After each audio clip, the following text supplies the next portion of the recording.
The Traitors' Harry Clark reunites with fan favorites Paul Gorton and Diane Carson as they celebrate his £95,000 win with Night Out. But finalist Mollie Pierce is noticeably absent. The Traitors winner Harry Clark reunited with his fellow players as the group enjoyed a night out together ahead of the final airing on Thursday. The 23-year-old British Army Corporal fought off competition from 20 other contestants, all vying to win up to £100,000 in the famous castle as part of the intense psychological game. After a well-deserved win, Harry and his former victims put his traitorous lies and deceits in the past as they enjoyed a boozy evening out at a pub in London. Harry reunited with fan favorite Diane Carson as the pair embraced in a tight hug while beaming from ear to ear. Yet fellow finalist Mollie Pierce was noticeably missing from the reunion after she stormed out of the roundtable upon discovering Harry was a traitor. After convincing the 21-year-old that he was faithful throughout the show, she was left in turmoil as she weighed up whether to vote out Jazz or Harry at the end of the game. Yet Mollie stayed loyal to her friendship, changing the name on her chalkboard at the last minute from Harry to Jazz only to find out the heartbreaking truth that Harry was a traitor. Despite confirming on the Traitors Uncloaked that her and Harry are still best friends, the disability model was absent from the celebratory pub trip. Meanwhile, Harry walked alongside fellow traitor Paul and Diane as the threesome put all bad blood between them in the past as they linked arms together while making their way to the pub.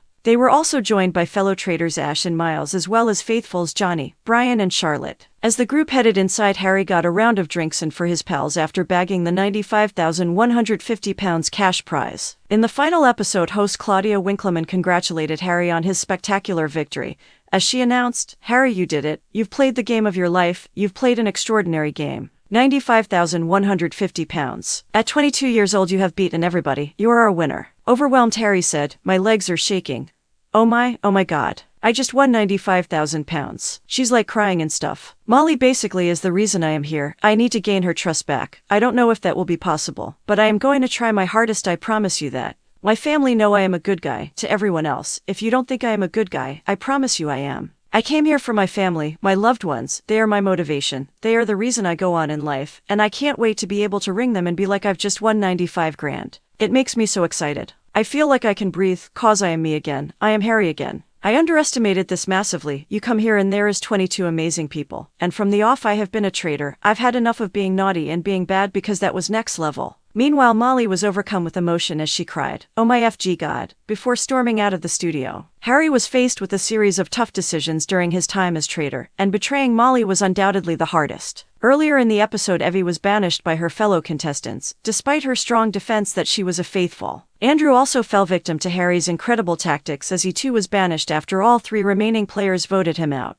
Both Evie, Andrew and Jazz were also absent from the reunion. The Army Corporal also explained during the show that the Traitors chose to murder Diane, as they felt they had to put her in her place, therefore deciding she would drink from the poisoned chalice. Yet that is now all in the past as Harry and Diane were seen embracing in a hug, the school teacher grinning from ear to ear as she reunited with the Army engineer. Charlotte and Ash also looked delighted to be back with Harry as they shared a group hug outside before Army veteran Johnny also joined. Harry and Johnny struck up a firm bond in the castle due to their shared background in the army. Johnny's banishment devastated the 22-year-old as broke down in tears after he revealed he was faithful. Harry explained at the time, "I feel like I need to protect Johnny. Obviously being in the army you're taught the values and standards of being a soldier. Me and Johnny have a brotherhood, so I want to try and deflect it. I couldn't live with myself. I love that guy and I want him to stay in the game." Harry continued, "He literally lost his leg fighting for our country and his is still smiling every day." Adding to the camera, Johnny said, "When you find someone who has served in the military you do gravitate towards them. You have the same values. We have a brotherhood."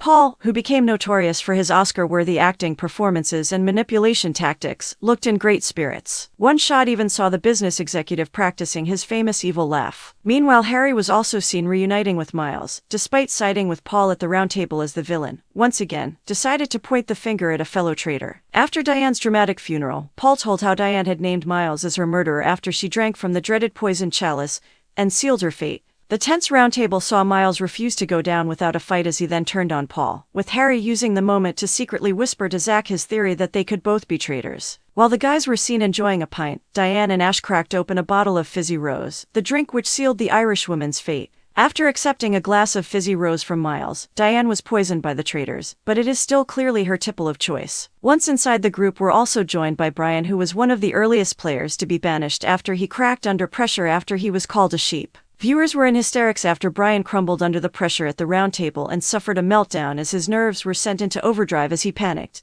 and asked his fellow contenders why they had voted for him. Struggling to get his words out, he said, "Can I asked, who thought I was a sheep and who thought I am it?" With fear evident in his eyes, he stuttered, "I need to know who thought I am and who thought I am it." He later said to camera, "I lost my head. I don't know why I acted like that. I'm not even guilty. There's just something in that room that throws you off." While Diane enjoyed her night out, her son Ross was notably absent from the evening. The mother and son managed to keep their relationship a secret throughout the show, with Ross hoping to avenge her murder when he was recruited by the traitors. After Harry boasted that they murdered Diane to put her in her place, Ross saw red as he told to the camera, "My mum was murdered. So, I will take revenge. If I've got an opportunity, they are getting it." Yet sadly his plan didn't work and Ross lasted less than 24 hours as a traitor before he was banished at the round table. After spending the day in Zach's firing line based on a theory surrounding the shield, the group ultimately voted to banish him. However, as the video director, 28, stood ready to leave the castle, he dropped the bombshell that he had not been playing the game alone. "I will just leave you with one little Easter egg before I go," Ross said. "I was actually the son of someone in this game. And that person was Diane." The reveal sent shockwaves around the round table,